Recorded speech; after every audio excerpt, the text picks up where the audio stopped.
الرحيم الحمد لله رب العالمين والصلاة والسلام على سيد الأنبياء والمرسلين وعلى آله وأصحابه أجمعين أما بعد فقد قال الله تبارك وتعالى أعوذ بالله من الشيطان الرجيم بسم الله الرحمن الرحيم وما أرسلناك إلا رحمة للعالمين صدق الله العلي العظيم. وعن أبي هريرة رضي الله تعالى عنه قال قال رسول الله صلى الله عليه وسلم مثلي كمثل رجل استوقد نارا فلما أضاءت ما حولها جعل الفراش وهذه الدواب التي تقع في النار يقعن فيها وجعل يحجزهن فيغلبن ويتقحمن فيها وأنا آخذ بحجزكم عن النار وأنتم تقحمون فيها أو كما قال عليه الصلاة والسلام. بزرگان محترم،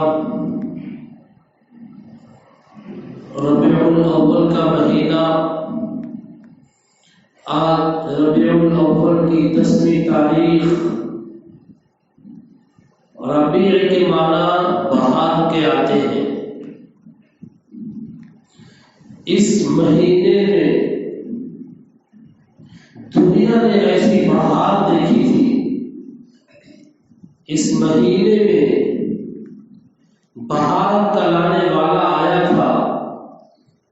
کہ اس سے پہلے دنیا نے کبھی دیکھا بھی نہیں اور اس کے بعد کبھی دیکھے بھی نہیں. وہ آ گئے تو سارے زمانے بھی چھا گئے. آپ صلی اللہ علیہ وسلم کی آمد اور آپ صلی اللہ علیہ وسلم کی پیدائش اسی مہینے میں ہے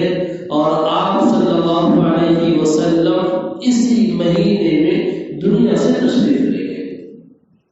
تو آپ صلی اللہ علیہ وسلم کی آمد کا مہینہ بھی یہی ہے اور آپ صلی اللہ علیہ وسلم کے دنیا سے پردہ فرمانے کا مہینہ بھی یہی ہے. اور آپ صلی اللہ علیہ وسلم تشریف لائے. 40 سالہ دور نبوت، 40 سالہ نبوت سے پہلے کا دور، 40 سال کو نبوت سے سرفراز کیا گیا اور ان 40 سالوں میں آپ صلی اللہ علیہ وسلم نے جب مکمل ہو گیا اعلان فرمایا یا ایھا الناس قولوا لا الہ الا اللہ تفلحوا. اب تک وہ انگنت بتوں اور خداؤں کو ماننے والے، خیر اور شر کے الگ الگ خدا کو طے کرنے والے، کعبۃ اللہ جو ایک اللہ کی عبادت کے لیے حضرت ابراہیم، حضرت اسماعیل علیہ السلام نے تجدید تعمیر کرائی تھی. قرآن نے اسی کو نقل فرمایا وَإِذْ يَرْفَعُ إِبْرَاهِيمُ الْقَوَاعِدَ مِنَ الْبَيْتِ وَإِسْمَاعِيلُ رَبَّنَا تَقَبَّلْ مِنَّا إِنَّكَ أَنْتَ السَّمِيعُ الْعَلِيمُ. حضرت ابراہیم اور حضرت اسماعیل علیہ السلام نے کعبۃ اللہ کی تجدید دوبارہ تعمیر کرائی. اس لیے کہ کعبۃ اللہ کی تعمیر تو ایک روایت کے مطابق حضرت آدم علیہ السلام نے سب سے پہلے کیا اور بعض روایتوں سے پتہ چلتا ہے کہ اس سے پہلے فرشتوں نے اس کو تعمیر کیا. حضرت نوح علیہ السلام کے زمانے میں جب عالمگیر طوفان آیا تھا، پھر اٹھا گیا تھا، اس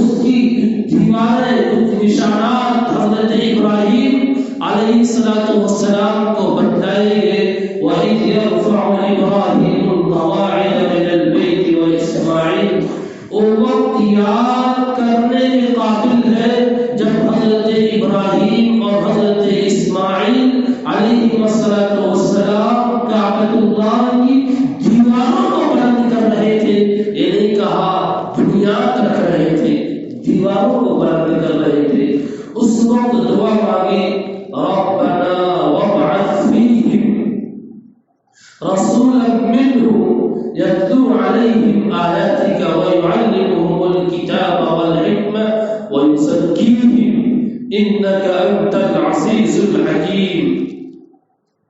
یہ حضرت ابراہیم علیہ السلام کی دعا، حضرت اسماعیل علیہ السلام و آپ کی اولاد، اور حضرت اسماعیل علیہ السلام کی اولاد میں اور نسل میں نبی کی دعا کی درخواست اللہ تبارک و تعالیٰ کے سامنے کی جا رہی ہے. حضرت ابراہیم علیہ السلام کے ایک اور صاحبزادے حضرت اسحاق علیہ السلام ہیں، جن سے حضرت یعقوب علیہ السلام، حضرت یوسف علیہ السلام، یہ سلسلہ چلتا ہے جس میں انبیاء کرام بنو اسرائیل کے بہت زیادہ آئے. اور حضرت اسماعیل علیہ السلام کی نسل میں جس وقت دعا کی جا رہی ہے اے اللہ نبی بھیج دے، تو وہ ہزاروں سال کے بعد ایک نبی پیدا ہوتا ہے جسے دنیا محمد مصطفیٰ صلی اللہ علیہ وسلم کے نام سے یاد کرتی ہے، جس نے یتیمے کی نہ کرتا قرآن درست کتب خانہ چند ملت بشست، ایک یتیم جس نے ابھی قرآن کو بھی نہیں سیکھا، ابھی قرآن سیکھتا تھا، ابھی قرآن تو مکمل نازل بھی نہیں ہوا، یتیمے کی نہ کرتا قرآن درست کتب خانہ چند ملت بشست، جتنے مذاہب دنیا میں تھے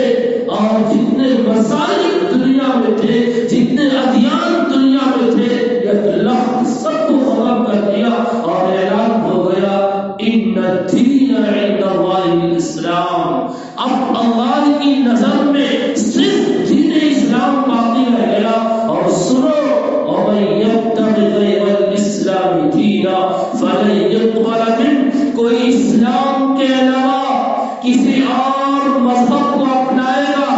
کسی اور دین اور طریقے کو اپنائے گا، کان کھول کر کے سن لے، فلن یقبل منہ، اس کی جانب سے قبول نہیں کیا جائے گا، اس کے چہرے پر مار دیا جائے گا، اس کو اس کے دین، اس کے مذہب، اس کے طریقے زمین جہنم میں چھوڑ دیا جائے گا. اگر کامیابی چاہتے ہو تو اب لا الہ الا اللہ محمد رسول اللہ. حضرت ابراہیم علیہ السلام کی ان دو اولادوں میں، ایک میں حضرت اسحاق علیہ السلام جن کا قبلہ بیت المقدس ہے، ہزاروں ہزار انبیاء کرام آتے ہیں، لیکن حضرت اسماعیل علیہ السلام کی نسل میں صرف ایک رسول آتا ہے جسے دنیا محمد عربی کے نام سے جانتی ہے صلی اللہ تعالی علیہ وسلم. میں اس میں رک کر کے آپ کو ایک دو سبق دوں. حضرت اسماعیل علیہ السلام نے اور حضرت اسماعیل علیہ السلام نے کعبۃ اللہ کی تعمیر کے وقت دعا مانگی. پتہ چلا اگر کہیں مسجد کی تعمیر ہو رہی ہو، پتہ چلا کہیں مسجد کی تعمیر ہو، مسجد کی دیواریں ہو، مسجد کی بنیاد کا کام ہو اور مسجد کا کوئی بھی کام ہو، اس وقت آدمی اللہ کے سامنے اپنی ضرورت کو رکھے، اپنی حاجت کو رکھے، اللہ اس کی حالت کو دور فرمائے گا، اس کی حالت کو مکمل فرمائے گا. اور مسجد کی تعمیر کا کوئی بھی کام خیر ہو، پتہ چلتا ہے اللہ تبارک و تعالیٰ سے دعا کرے، اللہ اس کی دعا کو سنے گا.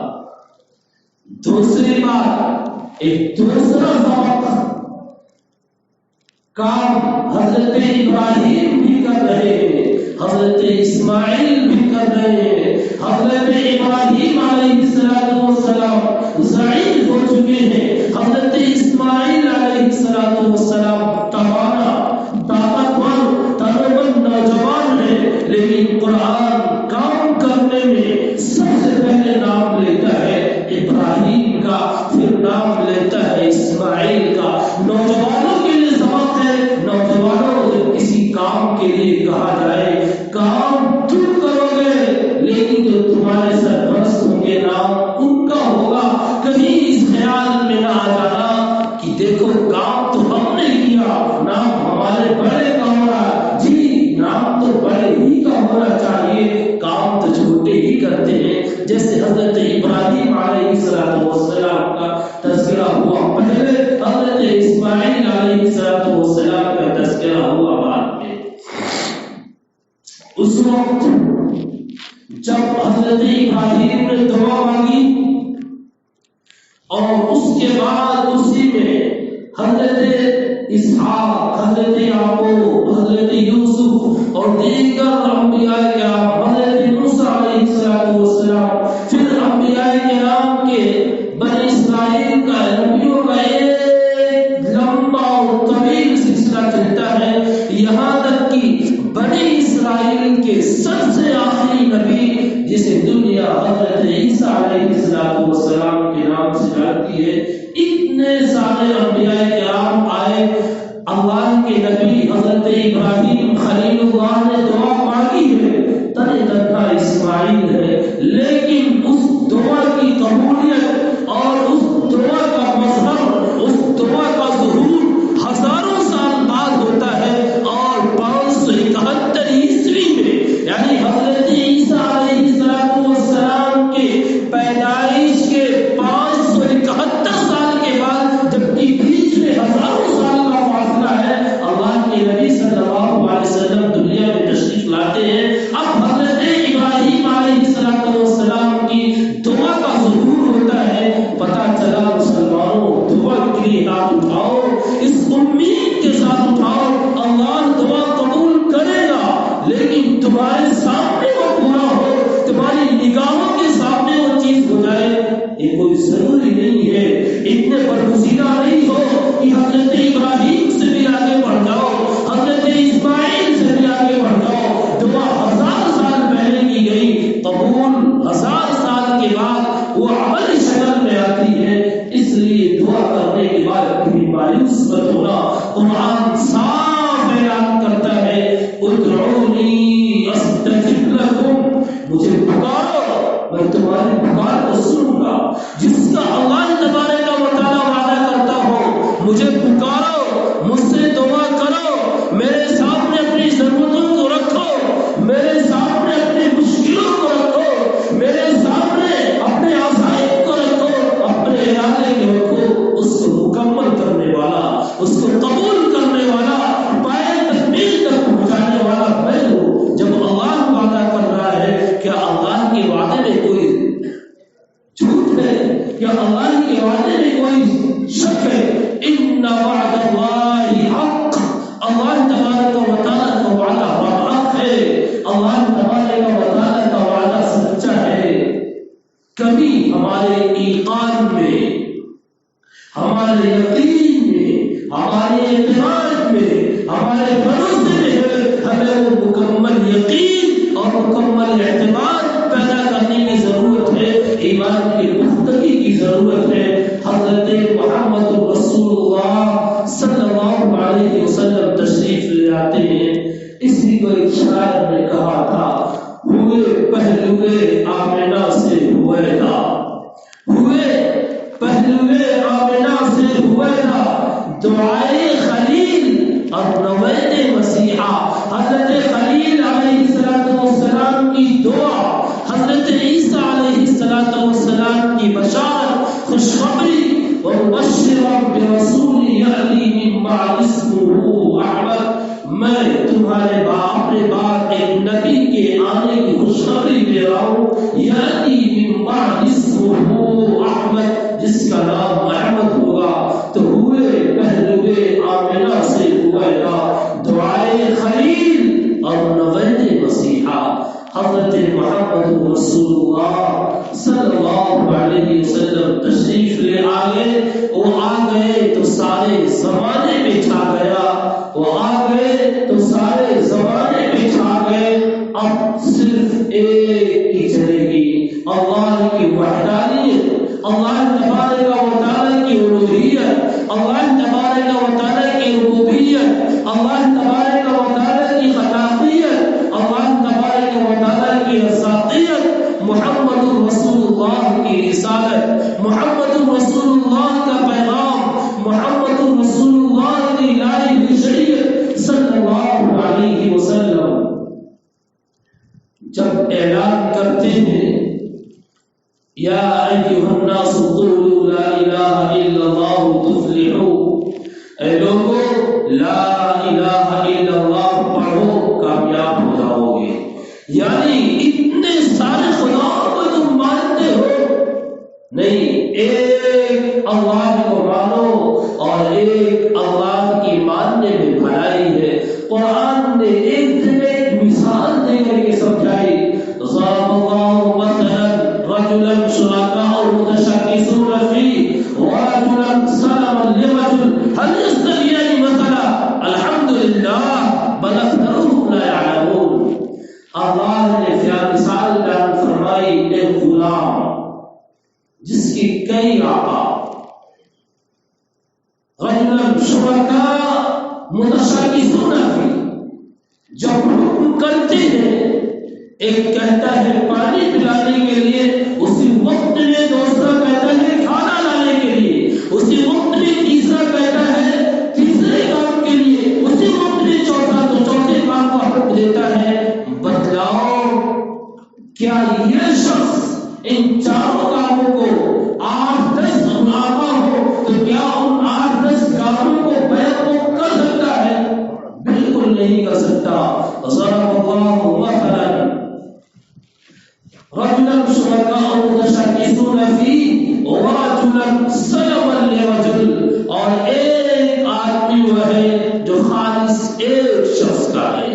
ایک غلام وہ ہے جس کا مالک صرف ایک ہے، اور ایک وہ ہے جس کے مالک کئی ایک ہیں، اور وہ الگ الگ طریقے سے ایک ہی وقت میں الگ الگ کام کا حکم کرتے ہیں۔ پھر قرآن ایک سوال کرتا ہے، هل يستویان مثلا، کیا دونوں حالت کے اعتبار سے برابر ہو سکتے ہیں؟ کیا دونوں کی حالت یکساں ہو سکتی ہے کہ ایک کئی ایک کا مملوک ہے اور ایک صرف ایک کے ماتحت اور ایک کی نگرانی میں؟ هل يستویان مثلا، کیا دونوں کی حالت ہو سکتی ہے؟ نہیں، دونوں کی حالت یکساں نہیں ہو سکتی۔ الحمدللہ، اللہ تبارک و تعالیٰ کا شکر ہے کہ ہم ایک والے ہیں، بل اکثرهم لا يعلمون، اکثر لوگ اس کو نہیں جانتے ہیں۔ تو اللہ تبارک و تعالیٰ نے ایک مثال بیان فرما دی کہ دیکھو مومن وہ ہے جو ایک اللہ کی مانتا ہے، کافر وہ ہے جو اللہ تبارک و تعالیٰ کو نہیں مانتا، وہ کئی ایک کی مانتا ہے۔ اسی کو علامہ اقبال نے کہا تھا، یہ ایک سجدہ جسے تو گرا سمجھتا ہے، یہ ایک سجدہ جسے تو گرا سمجھتا ہے، 1000 سجدے سے دیتا ہے آدمی کو نجات۔ کیا مطلب اس کا؟ یعنی ایک اللہ تبارک و تعالیٰ کے سامنے جو جھکنے کو بوجھ سمجھتا ہے، ایک اللہ کے سامنے نہیں جھکتا، وہ کبھی پیڑوں کے سامنے جھکے گا، کبھی دریاؤں کے سامنے جھکے گا، کبھی پہاڑوں کے سامنے جھکے گا، کبھی کوئی طاقت اور آ گئی اس کے سامنے جھکے گا، جہاں پر چمتکار دیکھ لیا وہی جھک جائے گا۔ یعنی جو ایک در تو نہیں جھکتا اور ایک در پر نہیں پڑتا، وہ 1000 در پہ پڑتا ہے۔ ایک در پہ پڑنے والا 1000 در کی ٹھوکروں سے محفوظ ہوتا ہے۔ تو یہ ایک سجدہ جسے تو گرا سمجھتا ہے، 1000 سجدے سے دیتا ہے آدمی کو نجات۔ اب آپ صلی اللہ علیہ وسلم نے اعلان فرمایا، لوگوں نے کہا کیا ہو گیا محمد کو، اب تک تو یہ ہمارے دین پر تھے۔ دیکھو، جب تک نبی کو نبوت سے سرفراز نہیں کیا جاتا ہے، تب تک قوم یہ سمجھتی ہے کہ کہ یہ تو ہمارے ہی دین و مذہب پر ہے، چونکہ ابھی انہیں مکلف نہیں بنایا گیا فلاں چیز روکنے کا اور منع کرنے کا، خاموش رہتے ہیں، تو لوگ یہ سمجھتے ہیں کہ یہ تو ہمارے دین پر ہے۔ لوگوں نے کہا کیا ہو گیا محمد کو، اب تک تو یہ ہمارے دین پر تھے، ابھی کس چیز کی طرف دعوت دینے لگے، کیا ہو گیا اس پر؟ آپ صلی اللہ علیہ وسلم نے فرمایا فَقَدْ لَبِثْتُ فِيكُمْ عُمْرًا مِّن قَبْلِ، یہ ایک ایسی دلیل اللہ کے رسول صلی اللہ علیہ وسلم نے دی ہے جو ہزار دلائل، لاکھوں دلائل پر بھاری ہے، اور جو شخص ایسی دلیل پیش کر دے اس سے بڑی دلیل کوئی نہیں ہو سکتی۔ جملہ کہا فقد لبثت فیکم عمرا من قبل، 40 سال مکمل ہونے کے بعد میں نے نبوت کا اعلان کیا ہے اور مجھے حکم دیا گیا، میں اس سے پہلے 40 سال کا عرصہ تمہارے درمیان گزار چکا ہوں، تم لوگ میری زندگی کی کتاب کو پڑھ لو، میری زندگی کے صفحات کو الٹ لو، میری زندگی کے لمحات کو دیکھ لو، میری زندگی کے اوقات کو دیکھ لو، میری زندگی کے شب و روز کو دیکھ لو، میری زندگی کے ماہ و سال کو دیکھ لو، میرے معاملات کو دیکھ لو، میرے اخلاق کو دیکھ لو، میرے قول و فعل کو دیکھ لو، تمہارے ہی درمیان نہ ہو کبھی میں نے کوئی غلط بات کہی ہو، کبھی میں نے کوئی جھوٹ بات کہی ہو، کبھی میں نے تمہارے ساتھ دھوکہ کا معاملہ کیا ہو، کبھی میں نے تمہارے ساتھ دغا بازی کا معاملہ کیا ہو، کبھی میں نے تمہارے ساتھ بے رحمی کا معاملہ کیا ہو، کبھی میں نے تمہارے ساتھ ظلم کا معاملہ کیا ہو، کبھی میں نے تمہارے ساتھ ناروا سلوک کیا ہو، فقط لبثت فیکم عمرا من قبل، آپ صلی اللہ علیہ وسلم نے دلیل میں 40 سال کی زندگی کو رکھ دیا، لو اسے کھول کر کے دیکھو، میری زندگی کے جس صفحے کو بھی پڑھنا چاہو پڑھ لو۔ سب نے کہا جربناک غیر مرہ، ہم نے آپ کو بار بار آزمایا ہے، ایک جواب تھا سب کا، جربناک غیر مرہ، ہم نے بار بار آپ کو آزمایا ہے، ہم نے بار بار آپ کا تجربہ کیا ہے، ما وجدناک الا صادقا، ہم نے آپ کو ہمیشہ سچ ہی پایا ہے، ہم نے آپ کو ہمیشہ صادق ہی پایا ہے، ہم نے آپ کو ہمیشہ سچ پایا، کبھی اس کے علاوہ اور کوئی صفت نہیں پائی۔ تو آپ صلی اللہ علیہ وسلم نے فرمایا تم نے میری 40 سالہ زندگی کا تجربہ کیا ہے اور تمہارا یہ کہنا ہے ما وجدناک الا صادقا، سچ ہی آپ بولتے رہے ہیں، تو 40 سال گزرنے کے بعد مجھے کیا پڑی ہے کہ میں جھوٹ بولوں گا، مجھے کیا پڑی ہے 40 سال تک میں جھوٹ نہیں بولا، آج میں جھوٹ بولوں گا، آج میں تمہیں غلط چیز کی طرف دعوت دوں گا؟ نہیں، اللہ تبارک و تعالیٰ کا حکم ہوا ہے یا ایھا الناس قولوا لا الہ الا اللہ تفلحوا، اب لوگوں کو اللہ کی وحدانیت کی دعوت دو، اللہ تبارک و تعالیٰ کی وحدانیت کی طرف بلاؤ۔ مجھے اللہ تبارک و تعالیٰ نے حکم دیا ہے، میں اللہ تبارک و تعالیٰ کے حکم کی تعمیل میں تمہارے سامنے کھڑا ہوں، اور اب آگے تمہارا کام ہے، تم اس دعوت کو قبول کرتے ہو یا اس دعوت کو قبول نہیں کرتے ہو۔ کفار مکہ ایک مرتبہ آپ کے چچا ابو طالب کے پاس گئے، ابو طالب کا شمار مکہ کے رؤساء میں اور مکہ کے عمرا اور بڑے لوگوں میں ہوتا تھا۔ آپ کا بھتیجا محمد ایک نئی دین کی دعوت دیتا ہے، سنو، اگر اس کی یہ چاہت ہے کہ اسے بادشاہت مل جائے، ہم سارے لوگ اس کو اپنا امیر ماننے کے لیے تیار ہیں۔ اگر اس کی اس دعوت سے چاہت یہ ہے کہ مکہ کی سب سے خوبصورت لڑکی سے شادی ہو جائے، ہم اس کے لیے بھی تیار ہیں، وہ جدھر نگاہ اٹھا دیں ہم اس کے لیے تیار ہیں۔ اور اگر ان کو روپے پیسے کی چاہت ہے، وہ کہیں تو میں ان کے قدموں میں ہم لوگ مل کر کے سونے چاندی کے ڈھیر لگا دیں، لیکن کہہ دیں کہ اس دعوت سے باز آ جائیں، دعوت نہ دیں۔ وہ کہہ کر کے چلے گئے۔ ابو طالب نے، چچا نے بھتیجے کو بلایا، کہا محمد آپ کی قوم ایسا ایسا کہہ رہی تھی، اور آ کر کے میرے سامنے انہوں نے تجویزیں رکھی ہیں، کہا محمد سے کہہ دو باہر آ جائے، رک جائے، اس دین کی دعوت نہ دے۔ آپ صلی اللہ علیہ وسلم نے جو جواب دیا، اور آپ صلی اللہ علیہ وسلم نے جس عزم کا اور جس قوت کا، جس استحکام کا اور ثابت قدمی کے ساتھ جو جواب دیا ہے، کہا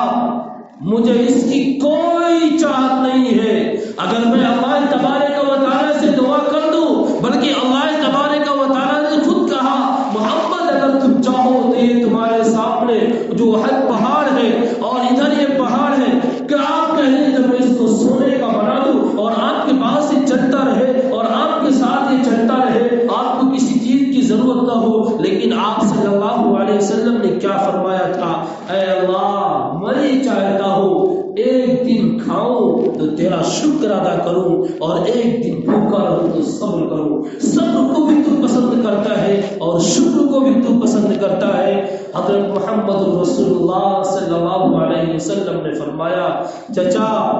اگر وہ لوگ میرے داہنے ہاتھ پر سورج کو بھی رکھ دے اور میرے بائیں ہاتھ پر چاند کو رکھ دے اور کہہ دے محمد اس کام سے باز آ جاؤ، اس کی تبلیغ سے رک جاؤ، اس کی اشاعت سے رک جاؤ، اس کو دعوت دینے سے رک جاؤ، بخدا محمد اس سے رکنے والا نہیں ہے، وہ اس کی دعوت دے کر کے رہے گا، وہ اس کی دعوت پہنچا کر کے رہے گا، وہ اس کا اعلان کر کے رہے گا، لوگوں کو دعوت سنا سنا کے رہے گا۔ ابو طالب نے کہا بھتیجے جاؤ، جا کر کے تم دعوت و تبلیغ کرو، جس چیز کا تمہیں حکم دیا جا رہا ہے، جو چیز تم پر نازل کی جا رہی ہے، جاؤ جا کر کے لوگوں کو سمجھاؤ، جب تک میں زندہ ہوں تمہارا کوئی بال بیکار نہیں کر سکتا، کوئی تم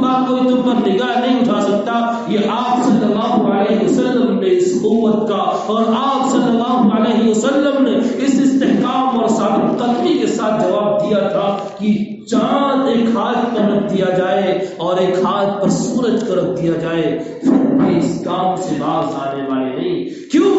یا ایھا الرسول بلغ ما انزل الیک من ربک وان لم تفعل فما بلغت رسالته واللہ یعصمک من الناس۔ قرآن کہتا ہے رسول جو احکامات آپ کو دیے جا رہے ہیں، جو تعلیمات آپ پر اتاری جا رہی ہیں، آپ لوگوں کو پہنچائے، جو تعلیمات آپ پر نازل کی جا رہی ہے وہ تعلیمات آپ لوگوں تک پہنچائے۔ اگر آپ نے اپنے اس پیغام کو اور آپ نے ان تعلیمات کو اور آپ نے ان احکامات کو اگر لوگوں تک نہیں پہنچایا تو آپ نے اپنی رسالت کا حق ادا نہیں کیا۔ اور ایک بات سن لو، اس دعوت کے پہنچانے میں، اس پیغام کے پہنچانے میں اگر کوئی تکلیف ہوگی، کوئی آپ کو مارنے کے لیے آئے گا، کوئی آپ کو تکلیف پہنچانے کے لیے آئے گا، واللہ یعصمک من الناس، اب اللہ آپ کی لوگوں سے حفاظت کرے گا، اللہ تبارک و تعالی آپ کو لوگوں سے بچائے گا،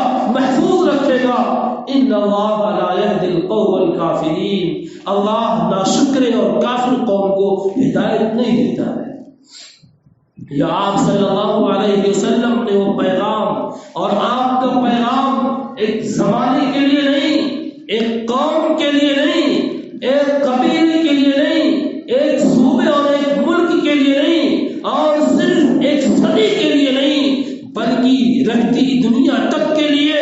قیامت تک آنے والے ہر فرد کے لیے ہے۔ وما ارسلناک الا رحمۃ للعالمین، آپ تو رحمت للعالمین بنا کر کے بھیجے گئے، صرف ایک عالم نہیں کہ وہ عالم انسان ہو، انسانوں کی جو دنیا ہے اسی دنیا کے لیے وہ رحمت بنا کر کے بھیجے گئے نہیں۔ وما ارسلناک الا رحمۃ للعالمین، تمام عالم کے لیے،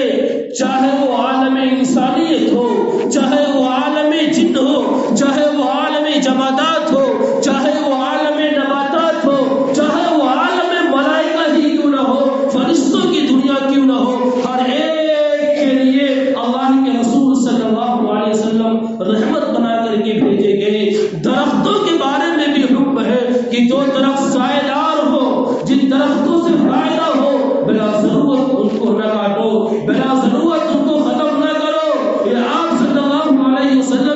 رحمت للعالمین کا اثر ہے اور آپ صلی اللہ علیہ وسلم کی رحمت للعالمین ہی کا اثر ہے۔ حضرت جبرائیل علیہ السلام فرماتے ہیں مجھے اپنے انجام کے تعلق سے ہمیشہ ڈر لگا رہتا تھا کیا ہوگا میرے ساتھ، کیا ہوگا میرا انجام، لیکن جب قرآن نے اعلان کر دیا نزل بہ الروح الامین، اس کو روح الامین لے کر کے اترتے ہیں، میں اپنے انجام سے بالکل سے مطمئن ہو گیا، اب میرا انجام خراب ہونے والا نہیں ہے، میرا انجام اچھا ہے۔ تو آپ کی رحمت للعالمین نے، آپ کی رحمت للعالمین سے صرف انسان نے نہیں، جن و بشر نے اور جمادات و نباتات نے، آسمان و زمین نے، فرشتوں نے، ہر ایک کو اس کا اثر ملا اور ہر ایک کو اس کا حصہ ملا، زمین کو بھی حصہ ملا۔ آپ صلی اللہ علیہ وسلم نے فرمایا زمین پر چلو تو زمین پر اپنے پیروں کو پٹکتے ہوئے اور زور سے رکھتے ہوئے نہ چلو، اکڑ کر نہ چلو، نرمی کے ساتھ چلو، اور اس طریقے سے سینہ پھلاتے ہوئے اور اکڑتے ہوئے آسمان کی طرف دیکھتے ہوئے نہ چلو، بلکہ بس نگاہ رکھ کر کے اپنے سر کو جھکا کر کے چلو کہ آپ صلی اللہ علیہ وسلم کی رحمت للعالمین، اور یہ جو رحمت للعالمین ہے یہ ہر وقت کے لیے، ہر قوم کے لیے، ہر لمحے کے لیے، ہر مسئلے کے لیے اور ہر مشکل کے لیے ہے۔ جب بھی کوئی حالت پیش آئے آپ صلی اللہ علیہ وسلم کی تعلیمات کو دیکھ لیں، آپ صلی اللہ علیہ وسلم کی تعلیم اور آپ صلی اللہ علیہ وسلم کا فرمان ہماری رہنمائی کرے گا، ہماری رہبری کرے گا، ہماری قیادت کرے گا، ہمارے لیے راستہ ہموار کرے گا۔ اور ایک بات، کبھی مسلمان خوف زدہ ہوتا ہے، کبھی وہ گھبرانے لگتا ہے، اللہ تبارک و تعالیٰ نے ایک چیز کرنے کا اور ایک چیز پر جمنے کا حکم دیا کہ اسی پر جم جاؤ، کبھی بھی تم پر خوف نہیں ہوگا، کبھی بھی تم غمگین نہیں ہوگے، اور یہی نہیں صرف غم ہلکا ہوگا، یہی نہیں کہ صرف ڈر ختم ہوگا، بلکہ اللہ تبارک و تعالیٰ تمہیں عزت و افتخار سے نوازے گا، اللہ تبارک و تعالیٰ تمہیں باعزت بنائے گا۔ وَلَا تَهِنُوا وَلَا تَحْزَنُوا وَأَنْتُمُ الْأَعْلَوْنَ إِن كُنتُم مُّؤْمِنِينَ، وَلَا تَهِنُوا وَلَا تَحْزَنُوا وَأَنْتُمُ الْأَعْلَوْنَ إِن كُنتُم مُّؤْمِنِينَ، گھبرانا نہیں، بزدل نہ ہونا، خوف نہ کرنا، وَأَنْتُمُ الْأَعْلَوْنَ، سربلندی تمہارا مقدر ہے، تمہارا مقدر عزت ہے، تمہارا مقدر افتخار ہے،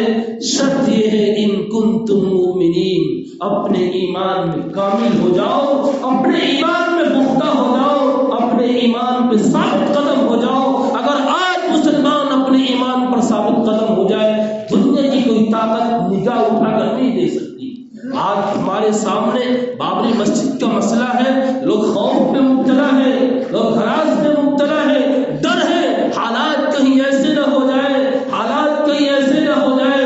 اپنی ایمانی غیرت کا ثبوت دو اور اپنے ایمان کو زندہ رکھو، کبھی بھی کچھ ہونے والا نہیں ہے۔ آپ صلی اللہ علیہ وسلم کی زندگی میں سبق ملتا ہے، ایک سبق صلح حدیبیہ سے لیجئے اور ایک سبق فتح مکہ سے لیجئے، اور کیسے آپ صلی اللہ علیہ وسلم نے اس موقع پر اپنے آپ کو کنٹرول بھی کیا ہے اور اپنے آپ کو امت کے سامنے پیش کر کے ایک نمونہ پیش کیا ہے۔ صلح حدیبیہ کا موقع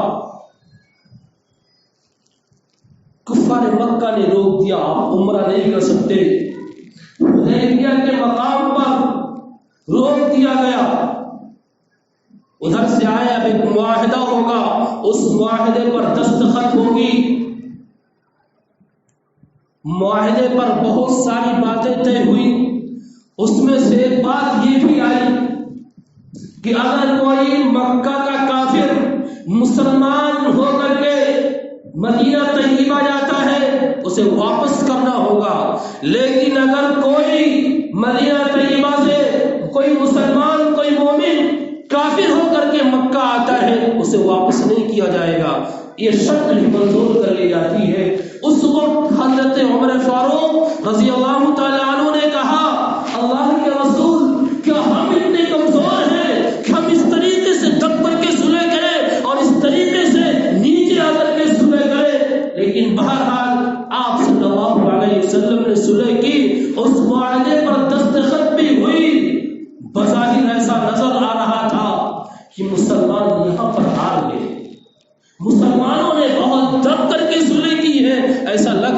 کہ مسلمان پسپا ہو گئے، مسلمان ذلیل ہو گئے، مسلمان رسوا ہو گئے، لیکن قرآن نے کہا انا فتحنا لک فتحا مبینا، ہم نے آپ کو فتح مبین عطا کیا ہے. یعنی یہ پیش خیمہ ہے، یہ مقدمہ ہے، یہ پہلی عید ہے فتح مبین کی، اور مکمل جیت کی اور کھلی ہوئی جیت کی. چنانچہ فتح مکہ کی بنیاد یہی فتح یہی صلح حدیبیہ بنتی ہے. اگر کبھی حالات ایسے ہوئے اور فیصلہ ہمارے خلاف آیا، مسجد تھی اس کے خلاف آیا، ہمیں سبق حاصل کرنا ہے، کچھ اور کھڑے ہو کر کے اعلان اور شور نہیں کرنا ہے اور اس طریقے سے بھڑکاؤ بیان جاری نہیں کرنا ہے، بلکہ وہ صلح حدیبیہ سے سبق لیتے ہوئے ہمیں سیکھنا ہے اور صبر کرنا ہے. یہ ہمارے بھی ہو سکتا ہے فتح کی بنیاد پڑ رہی ہو اور فتح کی پہلی عید داخل کی جا رہی ہو. اور اگر مسجد ہے، مسجد کے حق میں فیصلہ آ گیا تو اب بہت زیادہ خوش ہو کر کے اور اس طریقے سے اپنے سینے کو اکڑ کر کے اور اس طریقے سے آتش بازی میں لگ کر کے اور طرح طرح سے خوشیاں منا کر کے کہ لوگوں کے دلوں کو ٹھیس پہنچے، ایسے جشن منانے لگے، اس کی بھی اجازت اسلام نہیں دیتا. اور فتح مکہ جہاں پر آپ صلی اللہ علیہ وسلم کو اتنا ستایا گیا، اتنا ستایا گیا، اتنا ستایا گیا کہ آپ صلی اللہ علیہ وسلم کو وہ سرزمین چھوڑنی پڑی جو سرزمین اتنی پیاری تھی. ہجرت کے موقع پر آپ صلی اللہ علیہ وسلم نے کہا اے مکہ تو مجھے بہت عزیز تھا، اے مکہ تو مجھے بہت پیارا ہے، اے مکہ تو مجھے بہت عزیز ہے. اگر یہاں کے لوگ مجھے یہاں سے نہ نکالتے، میں کبھی بھی تجھ سے جدائی اختیار نہیں کرتا، میں کبھی بھی تیرے دامن کو نہیں چھوڑتا. قرآن نے کہا ان الذی فرض علیک القرآن لرادک الی معاد. نبی آپ غمگین مت ہو، نبی آپ پریشان مت ہو، یہ آپ جس نے آپ پر قرآن اتارا ہے وہ ضرور آپ کو یہاں پر لائے گا اور یہ آپ کے حوالے کیا جائے گا. سن 8 ہجری میں مکہ فتح ہو جاتا ہے، اور جب مکہ فتح ہوتا ہے تو آپ کی چال اور آپ کے چلنے کا انداز، اونٹنے پر بیٹھے ہوئے جا رہے ہیں، اس چال کے انداز کو دیکھنا مؤرخین اور سیرت نگاروں نے لکھا ہے. جب آپ صلی اللہ علیہ وسلم چل رہے ہیں تو آپ صلی اللہ علیہ وسلم کے چلنے کا، اس میں بیٹھنے کا جو انداز ہے، تواضع سے، انکساری سے، مسکنت سے، عاجزی سے، آپ صلی اللہ علیہ وسلم کا سر اتنا نیچے ہو رہا ہے جو کجاوا اونٹنے پر رکھا ہوا ہے اس کے ساتھ جا کر کے مل جاتا ہے. یہ تواضع کا عالم ہے. کہاں داخل ہو رہے ہیں؟ فاتحانہ مکے میں داخل ہو رہے ہیں، جہاں پر آپ کے دشمن جو خون کے پیاسے تھے، جو آپ کی جان لینے کے لیے تیار تھے، جو آپ کے وجود کو دیکھنا نہیں چاہتے تھے، آپ کے وجود کو ختم کر دینا چاہتے تھے، وہ آپ کے سامنے تھے، آپ وہاں پر جا رہے تھے. اس وقت ایک صحابی نے اعلان کیا الیوم یوم الملحمہ، الیوم یوم الملحمہ. آج کا دن تو لڑائی کا دن ہے، آج کا دن تو لڑائی کا دن ہے. آپ صلی اللہ علیہ وسلم کے کانوں میں آواز پڑتی ہے، کس نے اعلان کیا الیوم یوم الملحمہ، الیوم یوم الملحمہ، آج لڑائی کا دن ہے، آج گریزی کا دن ہے. کس نے اعلان کیا؟ بلاؤ اس کو. آپ نے اس کے مقابلے میں ایک دوسرا نعرہ دیا اور کا اعلان کیا جائے الیوم یوم المرحمہ، الیوم یوم المرحمہ. آج تو رحم کا دن ہے، آج تو مہربانی کا دن ہے، آج تو شفقت کا دن ہے. آج کے دن اعلان ہوگا اور کیا جائے گا لا تثریب علیکم الیوم اذهبوا انتم الطلقاء. آج تم پر کوئی سرزنش نہیں ہے، جاؤ تم سب کے سب آزاد ہو. اور آپ صلی اللہ علیہ وسلم کی اس رحمت للعالمین نے جو لوگوں کو اپنی رحمت میں ڈھانپا ہے، ابو سفیان جو مکے کا اور آپ صلی اللہ علیہ وسلم کو تکلیف پہنچانے میں پیش تھا، آپ نے یہ بھی اعلان کر دیا من دخل دار ابی سفیان فهو آمن. جو ابو سفیان کے گھر میں کھڑا ہے اس کو بھی امن ہے، جو بیت اللہ میں چلا جائے اس کو بھی امن ہے، جو وہاں جگہ چلا جائے اس کو بھی امن ہے. یہ آپ صلی اللہ علیہ وسلم نے اعلان فرمایا الیوم یوم المرحمہ. آج تو رحم کرنے کا دن ہے، آج تو شفقت کا دن ہے. تو اگر حالات جو بھی ہو، فیصلہ جو بھی آئے، ہمیں مایوس ہونے کی ضرورت نہیں ہے۔ ہم نے انصاف کی جنگ لڑی ہے، ہم نے انصاف کی جنگ لڑی ہے، اور حکومت اور ملک کا جو بڑا عدلیہ ہے ہم نے اس کے حوالے کیا ہے۔ اس کے فیصلے کا احترام کرنا یہ ہماری ذمہ داری ہے۔ باقی فیصلہ جو بھی ہو اس پر مشتعل ہونے کی بھی ضرورت نہیں ہے، بھڑکنے کی بھی ضرورت نہیں ہے، اور مایوس ہونے کی ضرورت بھی نہیں ہے۔ اور آپ صلی اللہ علیہ وسلم کی زندگی پوری انسانیت کے لیے آئیڈیل اور نمونہ ہے، اور آپ کی زندگی میں ایسے نمونے ملے ہیں، ہم اس نمونے سے فائدہ اٹھائیں۔ جب اس نمونے سے فائدہ اٹھائیں گے انشاءاللہ تبارک و تعالی اس نمونے پر عمل کی برکت سے اللہ تبارک و تعالی ہم کو فاتح و کامران کرے گا، فتح و نصرت دے گا، اللہ تبارک و تعالی ہمیں کامیاب فرمائے گا۔ میں نے جو حدیث پڑھی ہے میں اس حدیث کا ترجمہ کر دوں تاکہ آپ صلی اللہ علیہ وسلم نے جو فرمایا بات سمجھ میں آ جائے۔ وقت زیادہ ہو چکا ہے، 2-3 منٹ کا ٹائم لگے گا، زیادہ نہیں۔ حضرت ابو ہریرہ رضی اللہ تعالی عنہ روایت کرتے ہیں، اللہ کے رسول صلی اللہ علیہ وسلم ارشاد فرماتے ہیں، میری مثال اس آدمی کی طرح ہے جس نے ایک آگ روشن کی، ایک آگ جلائی۔ جب آگ روشن ہوتی ہے تو پتنگے، یہ چھوٹے چھوٹے کیڑے اس پہ آ کر کے گرنے لگتے ہیں، اور وہ جو روشنی کے شوقین ہوتے ہیں وہ آگ میں آ کر کے گرنے لگتے ہیں۔ ایک بلب جلایا جائے کتنے سارے کیڑے آ جاتے ہیں، ابھی اس سے پہلے کیڑے کہیں نظر نہیں آ رہے تھے، لیکن بلب روشن کیا گیا، کیڑوں کی آمد ہو گئی تو وہ آ کر کے اس آگ میں گرنے لگے۔ اب وہ آدمی ان کیڑوں کو پکڑ کر باہر کرنا چاہتا ہے، اس میں جاؤ گے جل جاؤ گے، اس میں جاؤ گے مر جاؤ گے، اس میں جاؤ گے خاکستر ہو جاؤ گے، وہ ان کو پکڑ کر دور کرنا چاہتا ہے، لیکن اس آگ سے عشق و محبت کے معاملے میں اتنے شدید ہیں تو غالب آ جاتے ہیں اور جا کر کے آگ میں گرنے لگتے ہیں اور مر جاتے ہیں، جا کر آگ میں گرنے لگتے ہیں، اپنا وجود ختم کر دیتے ہیں۔ اور آپ صلی اللہ علیہ وسلم فرماتے ہیں، وَأَنَا آخِذٌ بِحُجَزِكُمْ عَنِ النَّارِ، میں تمہاری کمر کو پکڑ کر جہنم سے دور کر رہا ہوں۔ وَأَنَا آخِذُكُمْ بِحُجَزِكُمْ عَنِ النَّارِ، میں تمہاری کمر کو پکڑ کر آگ سے دور کر رہا ہوں۔ وَأَنْتُمْ تَقَحَّمُونَ فِيهَا، اور تم لوگ اس میں گرنے کی کوشش کر رہے ہو۔ یعنی جب شریعت پر عمل نہیں کرو گے، سنت پر عمل نہیں کرو گے، تو گویا کہ آپ صلی اللہ علیہ وسلم کی تعلیم ہماری کمر کو پکڑ کر اس سے دور کر رہی ہے، لیکن ہم جہالت کی بنیاد پر، نادانی کی بنیاد پر، اپنے ذات کی بنیاد پر اس آگ میں گرنے کی کوشش کر رہے ہیں۔ یہ آپ صلی اللہ علیہ وسلم نے اپنی مثال بتائی کہ میری حالت اس آدمی کی طرح ہے۔ اللہ تبارک و تعالیٰ سے امن و امان کی دعا کرتے رہیں، اللہ تبارک و تعالیٰ کے سامنے روتے اور گڑگڑاتے رہیں، اور اللہ تبارک و تعالیٰ توفیق دے، توفیق مانگے بھی، کچھ صدقہ بھی کرے کہ اللہ تبارک و تعالیٰ پورے ملک کے اندر، پوری دنیا میں امن و امان قائم رکھے، امن و امان باقی و برقرار رکھے، شر و فساد سے ہم سب کی حفاظت فرمائے، پوری امت مسلمہ کی حفاظت فرمائے، اس ملک کی بھی حفاظت فرمائے۔ تو روزانہ دعا بھی کرے، اور کچھ استطاعت اللہ تبارک و تعالیٰ نے دی ہے تو صدقہ دے کر کے دعا کریں۔ صدقہ یہ اللہ کے غصے کو ٹھنڈا کر دیتا ہے، جب اللہ راضی ہوگا، اللہ تبارک و تعالیٰ کا غصہ ٹھنڈا ہوگا، دعا جلد قبول ہوگی۔ اللہ تبارک و تعالیٰ ہم سب کو سنت نبویہ پر عمل کی توفیق عطا فرمائے، آمین۔ وآخر دعوانا الحمدللہ رب العالمین۔